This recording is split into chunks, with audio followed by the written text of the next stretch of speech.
Ya estamos de vuelta en el Vamos Somos Chilenos, luego de esta tonadita que nos trajo Enrique, llamada Bajando para Puerto Aysén. Seguimos entonces conversando con Loreto Moraga, pero primero quiero mandar un saludo y un aviso también, porque los bomberos, ya que estamos hablando de incendios, están en su campaña anual vendiendo bonitos en las diferentes ciudades. Yo tengo amigos bomberos que están en la sexta región y acá en Valparaíso también me los he topado, así que todos a colaborar con los bomberos.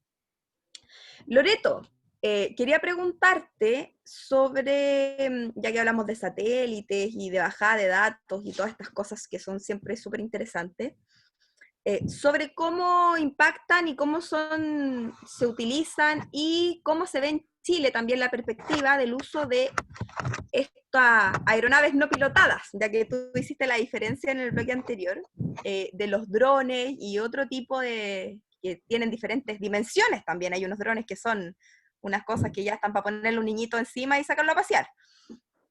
¿Cómo se utilizan? ¿Qué datos se pueden recabar con ellos cuando están dotados de cámara y otro tipo de sensores? Y también si tienen alguna utilidad en esto de los incendios. Ciertamente. Sí, ya se están usando desde hace años. Bueno, en la medida que evoluciona la tecnología también asociada a estas aeronaves no tripuladas, se van usando de distinta manera, de una forma más amplia, pero muy complementaria con las aeronaves tripuladas. O sea, las aeronaves que apagan incendios hacen una función, hay aeronaves de coordinación que hacen otra función, y hoy en día en determinados puntos de la macrozona sur, además hay aeronaves que hacen una función de detección de eventuales peligros, ya porque lamentablemente varias aeronaves han sufrido ataques durante el desarrollo de sus operaciones. Y en eso también estamos usando y viendo el uso complementario de los drones. Ya hay drones que usa CONAF, hay drones que usan operadores privados, incluso los mismos operadores aéreos tienen sus propios drones. Ya esos drones básicamente son de observación, y ahí hay cámaras, obviamente, con tecnología que permite usar, digamos, filtros de tipo técnico, además de una resolución muy detallada en las imágenes, acercarse a determinadas zonas, mirar con más detalle una quebrada, que donde una aeronave puede ser mucho más difícil que pueda entrar, si lo puede hacer un dron. En fin, la verdad es que el uso de los drones es muy, muy amplio, y en materia de incendios se están ya utilizando, ya para efectos de la detección temprana de un incendio.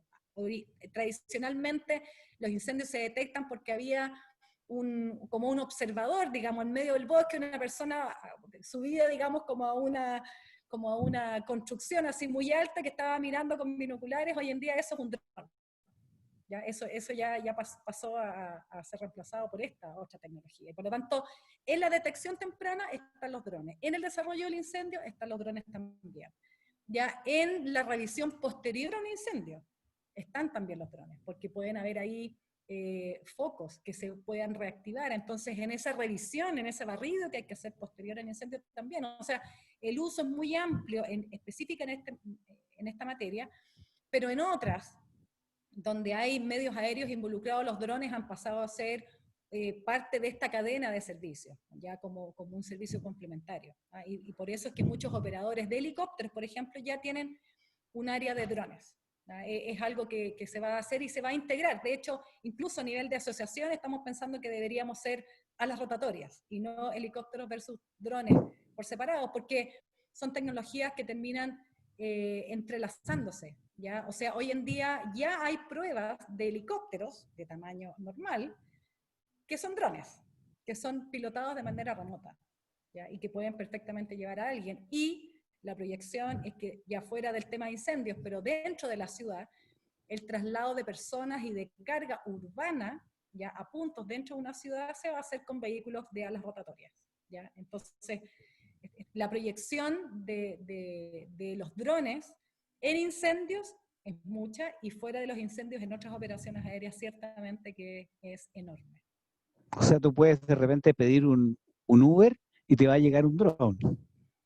En el futuro, que no es tan lejano, en un futuro que no es tan lejano va a ser así, porque estamos juntando aquí dos variables, estamos juntando alas rotatorias, que son muy funcionales dentro de la ciudad porque no necesitan una pista, sino que pueden utilizar, digamos, un punto ya de despegue y aterrizaje, con la tecnología de los drones, que es un pilotaje remoto, y otro estado distinto ya es la inteligencia artificial y los vehículos autopilotados, por decirlo así, que ese es otro estándar de aeronave, ¿ya? Y que está en pruebas, pero que ya existe como tecnología y que se está probando en algunas ciudades. De hecho, fabricantes estaban buscando ciudades a nivel mundial que pudiesen ofrecerse como laboratorios, y buscan ciudades saturadas. Y en América Latina, México, Brasil y Chile calificaban con ciudades de mucha población y saturadas para poder hacer estas pruebas.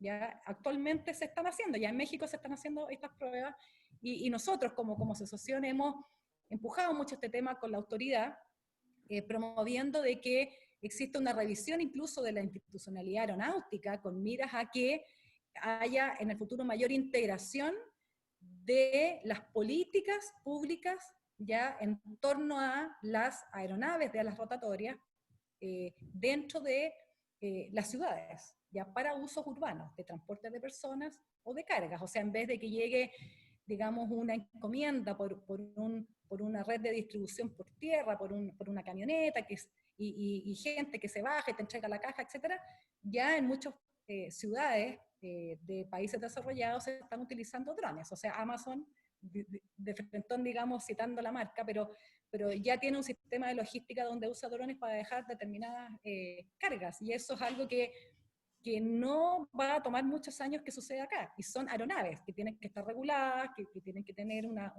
autoridad que pueda fiscalizarlas, en fin, hay toda una construcción legal e institucional que tiene que estar preparada para ese desarrollo, que va a llegar igual como llegó el Uber de las calles, y va a provocar conflictos como provocó el Uber de las calles, pero que termina quedándose, porque son tecnologías que son útiles. Claro. O Y sea, para no las zonas queda rurales, tanto para sí, que estemos en el mundo de los supersónicos, entonces. sí.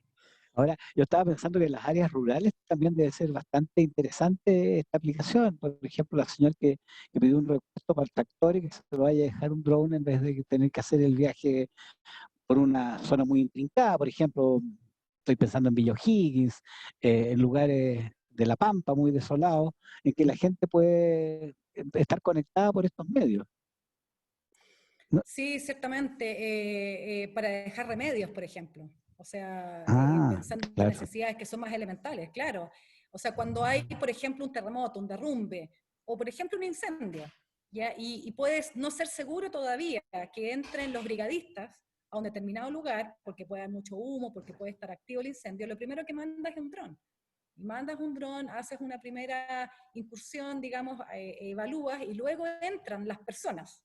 O sea, realmente el uso es enorme, incluso en servicios de medicina, ¿ya? Porque las primeras también atenciones de urgencia muchas veces se pueden hacer con un dron que va, mira, ve la situación, puede a través de un parlante dar instrucciones a una persona que pueda estar ahí. Mientras vienen las personas físicas, en el fondo, un poco más atrás, a ayudar a esa otra persona, pero pueden haber ciertas instrucciones que se pueden adelantar a través de un dron que tenga una cámara y un parlante, ¿ya? Loreto, en ese sentido, yo te quiero llevar a otra parte que tiene que ver quizás con una previa a un incendio. Y hablemos un poco de las causas. Y hemos estado conversando en otros programas respecto a la crisis hídrica que hay en este momento. Y obviamente me gustaría quizás saber eso, cómo también impacta el tema de la crisis hídrica a los incendios forestales y qué se puede hacer respecto a eso. Y también, aprovechando el tema de las causas, quizás un poco más breve, cuando son intencionales y se descubre que son intencionales, ¿cómo se lleva el proceso? ¿Terminan pillándose los responsables? Igual me gustaría saber un poco de eso, aprovechando también tu profesión. Ok, a ver, respecto del tema hídrico, a mí en lo personal me ha tocado estudiarlo, no por razones profesionales ni siquiera relacionadas con los helicópteros, sino que en lo personal, porque vivo en una zona rural, ¿ya? Y hace algunos años se me ocurrió meterme también en el tema de de la gestión de canales y aguas, ciertamente impacta mucho. O sea, como habíamos comentado, el cambio climático es un hecho, por mucho que Trump, digamos, lo haya negado, pero es así, y Chile es uno de los países más golpeados en esto, y en no muchos años más, en 20, 30 años más, en Pirque vamos a tener el clima y el entorno que está en la cuarta región. O sea, esto va a provocar, digamos, efectos que van a ser muy notorios en el paisaje, ¿ya? Y ante eso, claro, los incendios forestales pueden ser, digamos, más intensos por el calor, por el viento, por las condiciones climáticas. Puede ser más complejo también el trabajo o la manera de extinguirlos, porque las fuentes de agua pueden ser más escasas, pero también hay todo un levantamiento con esas fuentes de agua para que el combate de incendios se pueda hacer, ¿ya? Y las aeronaves puedan, por ejemplo, ir a tomar las aguas. O sea, hay todo un catastro en esa materia. Pero cuando tenemos años lluviosos, tampoco nos libramos del riesgo, porque cuando tenemos un año con un buen invierno, como fue este, hay más maleza, hay maleza más larga en los cerros, ¿ya? Y hay más combustible, por lo tanto, para un incendio forestal.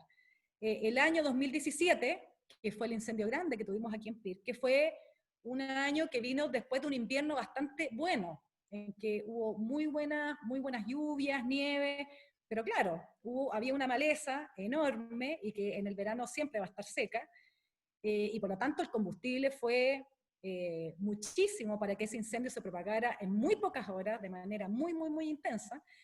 Por lo tanto, hay pros y contras. O sea, un año que es muy seco, tiene menos combustible, menos material, y un año y un verano que venga después de un verano que tuvo mejores lluvias, tiene más combustible. O sea, aquí hay pros y contras. Pero a la larga, el verano es más largo en términos de periodo de tiempo con condiciones climáticas que favorecen un incendio.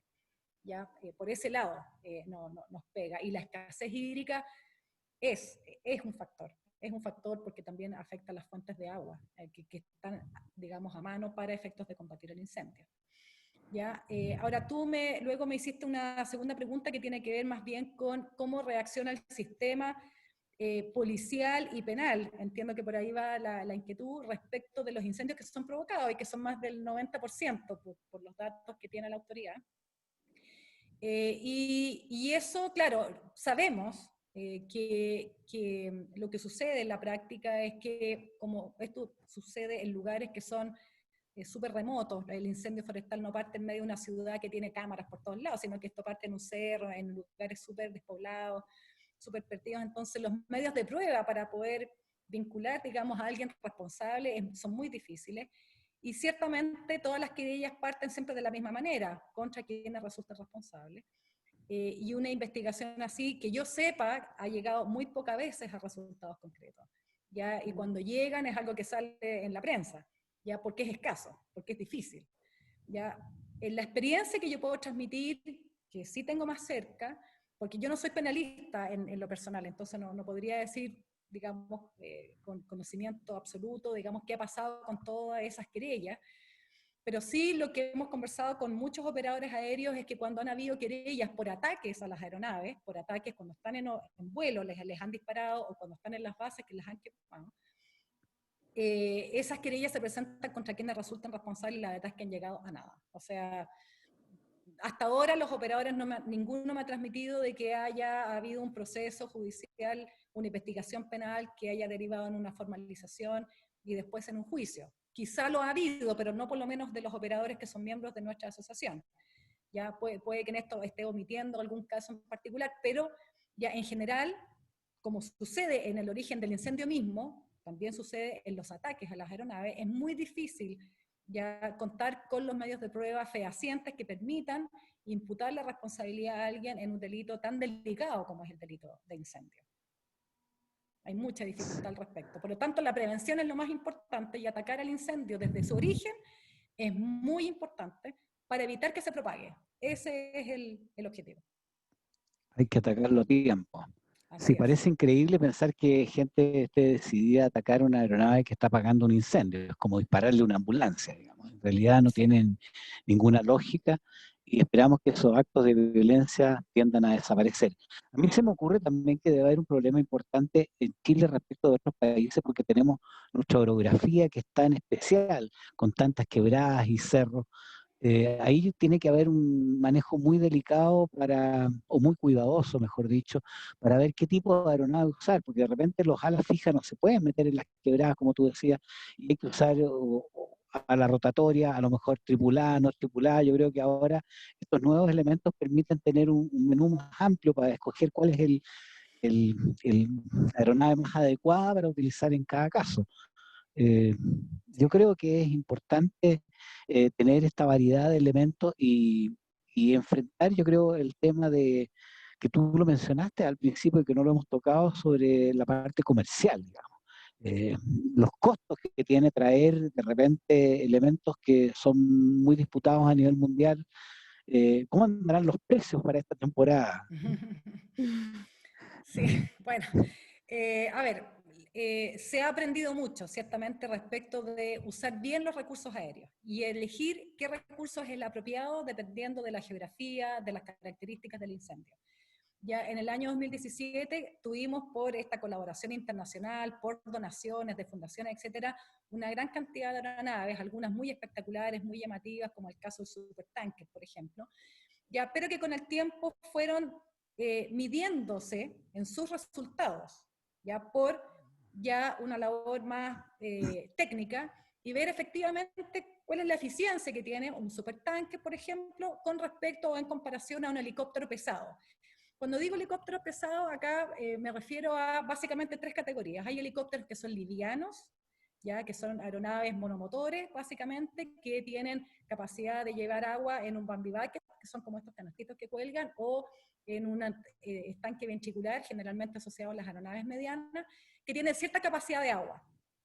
Y esas capacidades de agua son menores o mayores dependiendo de si la aeronave es monomotor, es bimotor, o bien es una aeronave pesada, típicamente el Chinook, que es este helicóptero que tiene estos dos, digamos, Dos hélices.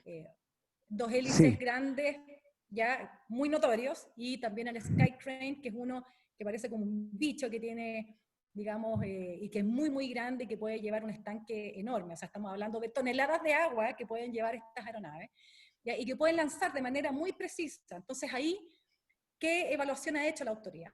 Generalmente CONAF licita aeronaves en estas tres categorías: aeronaves, helicópteros livianos, helicópteros medianos y helicópteros pesados.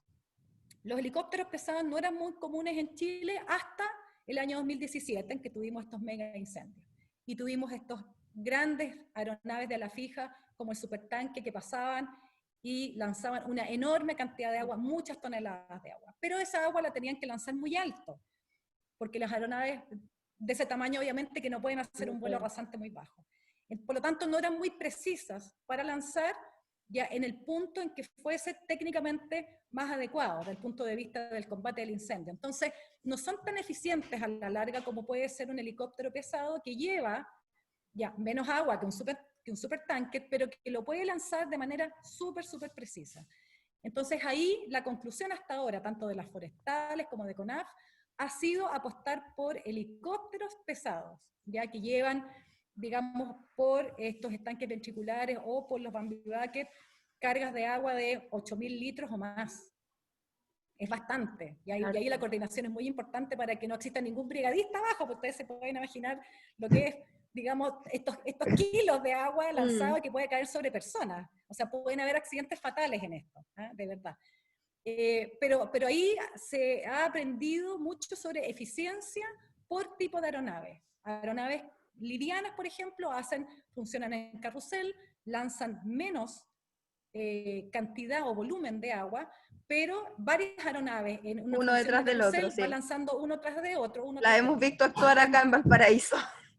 Exactamente, o sea, típicamente en los incendios mixtos se usan mucho estos carruseles, ya que son muy dinámicos, son muy rápidos además. Ya los medianos son helicópteros bimotor, que tienen muchos de ellos estanques, digamos, ventrales, o bien Bambi bucket. ¿Ya? Y van lanzando, muchas veces no es agua, sino que son retardantes, ¿ya? Y tienen una función que no es de apagar un foco, sino que es de lanzar en el entorno para que contengan el incendio. O sea, el material dejan que se consuma y van conteniendo los bordes para que no se expanda. O sea, acá yo estoy repitiendo lo que he aprendido a partir de escuchar a la gente de CONAFE en las charlas que le hacen los operadores aéreos, pero la verdad es que hay toda una técnica, hay todo un aprendizaje con relación a esto y el uso de estos medios, en que la verdad es que aquí el jefe del incendio sabe elegir, ¿ya? Y hoy en día las forestales y CONAF ha apostado a usar aeronaves, helicópteros pesados desde el inicio. Al principio llegaban medios muy livianos, por decirlo así, y después se involucraban aeronaves más grandes. Hoy en día no, es al revés.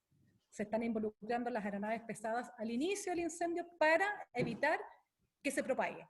Darle Porque es duro mucho desde el más principio. eficiente desde el punto de vista técnico y económico. Además económico, porque cada vez que tienes una aeronave ahí son horas de vuelo que estás utilizando. Entonces es mucho más barato también para el Estado darle, digamos, este ataque en el fondo al incendio muy fuerte desde el inicio, porque a la larga son menos horas de vuelo en total que vas a usar para contener un incendio que ya se te va, que ya se descontrola. ¿Mm? Bueno, pucha, ha sido extraordinariamente interesante. Yo creo que todos hemos aprendido mucho y espero que nuestros auditores también se sientan más tranquilos y confiados de que en Chile tenemos organizaciones públicas y privadas que trabajan de la mano en forma eficiente cuando se está amenazando el patrimonio y la vida de los chilenos. Así que, Loreto, yo creo que estamos súper agradecidos de tu participación. Esperamos más adelante contar contigo, especialmente cuando ya llegue el verano y el cuco aparezca, digamos, y podamos hablar sobre terreno, cómo nos ha ido en este desigual lucha contra el fuego. Bueno, yo encantada. La verdad que ha sido una experiencia interesante, digamos, compartir esto. Muchas veces esta es una información que la gente desconoce. La verdad que el trabajo en esto es súper, súper profesional, ya de parte de las agencias estatales, de parte de las empresas privadas, de parte de los brigadistas. Acá hay una cadena enorme de gente, ¿ya? Y todos ellos tienen un trabajo súper abnegado, súper comprometido, en condiciones que ya lo conversábamos antes, no son para nada fáciles. Y el Estado ha asumido un compromiso en esto. El nuevo Sistema Nacional Satelital va a ser un paso más que nos va a permitir en esto hacer un uso, no solo en extinción de incendios, sino que también para otras necesidades públicas e intereses públicos de información, ya que nos puedan proveer los satélites, nuestros propios satélites, porque ahora el FASAT Charlie va a ser reemplazado por un sistema satelital, por una constelación, ya donde va a haber información y va a haber un procesamiento de esa información, que fue el problema que tuvimos antes. Ahora de eso también aprendimos y eso también está con miras a resolverse. Y la idea es llegar incluso a tener una aplicación en un teléfono celular que puedan utilizar las autoridades para que hasta la última de las personas que tienen que tomar decisiones en torno a una emergencia, ya no solo un incendio, tenga esa información en una aplicación, en un celular, disponible para eso, que fue lo que no sucedió anteriormente. Así que en eso Chile tiene muy buenas perspectivas, está bien plantado, por decirlo así. Espectacular, muchas gracias, Loreto. Gracias por tu trabajo y por abrir camino, como te decía al principio. Y me parece súper interesante todo. Yo creo que vamos a necesitar que esté acá de nuevo para que podamos hablarlo y sobre todo me gustaría poder aterrizarlo más en Valparaíso para que la gente escuche, se eduque y cuide su ciudad. Así que muchas gracias, un gusto haber conversado contigo. Bueno, mucho gusto a mí también. Gracias, Enrique. Igual me Gracias, sumo a las Marcelo. palabras de Tani y de Enrique. Aprendí harto hoy, así que esperamos también que las personas que nos están escuchando también le haya sido súper útil. Muchas gracias, Loreto, y esperamos tenerte también en una próxima oportunidad. Ok, muchas gracias a ustedes. Cuenten con Bueno, eso. nosotros ya despedimos a Loreto y tenemos esta noticia que ha estado dando vuelta todo el día sobre el cambio de la primera autoridad de carabineros. ¿Qué piensan ustedes? ¿Qué posibilidades se ven a futuro respecto de esto que se ha hablado tanto de la reforma de carabineros, pero en el fondo es como un proceso de modernización sobre la base que ya existe? No sé qué piensan nuestros auditores también sobre este tema. Sí, a ver, brevemente, porque entiendo que se nos está acabando el tiempo. Me parece que la salida de Rosas es necesaria. Creo que lo que ocurrió ayer es grave y y podríamos decir que pasaron 3 ministros del Interior antes que saliera él, y eso ya te habla de algo que está ocurriendo. O sea, más allá de lo político, del contexto político que hay, obviamente hay un problema grave que está ocurriendo en Carabineros y en las instituciones en general. Entonces me parece que la salida es importante que se haya generado. Ahora, obviamente, eso no viene a solucionar el problema de fondo, ¿sí? Va a permitir, de todas maneras, quizás bajar un poco la tensión, y es importante que Carabineros entonces se empiece a proyectar. Esperemos que con el nuevo general esto también, esta reforma Carabineros se pueda hacer, se pueda trabajar y exista entonces un ánimo también de colaborar desde los distintos sectores políticos, porque hay algunos sectores políticos que lo que quieren es simplemente terminar con Carabineros y algunos incluso entregarle poder a los civiles para que existan algunos conflictos más graves. Entonces me parece que es importante que exista ánimo político de mejorar la situación y no solamente seguir metiendo el dedo en la herida.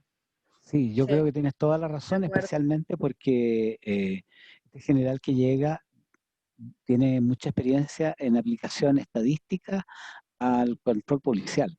Como lo mencioné al principio, él desarrolló un propio modelo para poder predecir y estaba muy al tanto, por ejemplo, cuando se produjeron los principales atentados y de todos los procedimientos que estaba llevando simultáneamente Carabineros. Yo creo que la institución tiene una tradición de muchos años y debe permanecer como su espíritu, con su cultura organizacional. Lo que pasa es que los desafíos de la delincuencia, del narcotráfico, del vandalismo, de los saqueos, ha ido evolucionando y tiene que adaptarse a una nueva realidad urbana cada vez más compleja, como son la complejidad de los incendios que recién conversábamos. Entonces yo creo que es un problema de adaptación a los cambios en el medio, más que una revolución y una destrucción de una institución. Yo estoy contigo de todas maneras, no sé qué piensas tú, Tania.